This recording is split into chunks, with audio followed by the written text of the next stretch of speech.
সংকেত খুব খারাপ, বুঝতে পারছেন তো? পায়ে কাঁটা ফুটলে যেমন লাফায় লাফায়, এ তো কিছু হয়নি, এখনো তো অনেক বাকি, সবে তো 21 তারিখ না। 2026-এর নির্বাচনের সংকেত খুব খারাপ, আর এই সংকেতের অগ্রিম আঁচটা পেয়ে গিয়েছেন রাজ্যের মাননীয় মুখ্যমন্ত্রী। বর্তমান আপাতত তাকে মুখ্যমন্ত্রী বলা চলে, কিছুদিন পরে হয়তো তাকে আর মুখ্যমন্ত্রী বলা যাবে না, এই রকম পরিস্থিতি এসে গিয়েছে।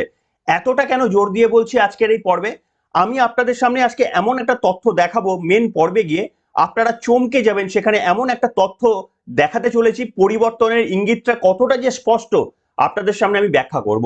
কিন্তু তার আগে ঘোষণা মতো রাজ্যের মাননীয় মুখ্যমন্ত্রী ঈদের দিন থেকে কিন্তু তার রাজনৈতিক প্রচারটা শুরু করে দিলেন।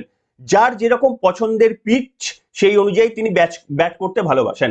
শুভেন্দু অধিকারী যেমন কালীঘাটে পুজো দিয়ে তিনি তার যাত্রা শুরু করছিলেন, এবং মমতা বন্দ্যোপাধ্যায় ঈদের দিন ঈদের মঞ্চ থেকে, পবিত্র ঈদের মঞ্চ থেকে মুসলিমদের ভাবাবেগকে ব্যবহার করে দেশের প্রধানমন্ত্রীর মতো অন্যতম একজন রাজনৈতিক ব্যক্তিকে সবথেকে বড় ইনফিল্ট্রেটর বলে গালাগালিজ করে তারপরে তিনি কিন্তু এই ভোটের যুদ্ধের ময়দানে নামলেন। কিন্তু সব থেকে বড় কথা, রাজ্যের মাননীয় মুখ্যমন্ত্রী দৌড়ালেন পশ্চিমবঙ্গের নবনিযুক্ত রাজ্যপাল তার বাড়িতে, মানে তার লোকভবনে হঠাৎ করে দৌড়ালেন। আর এন রবির সঙ্গে কি সাক্ষাৎ করলেন?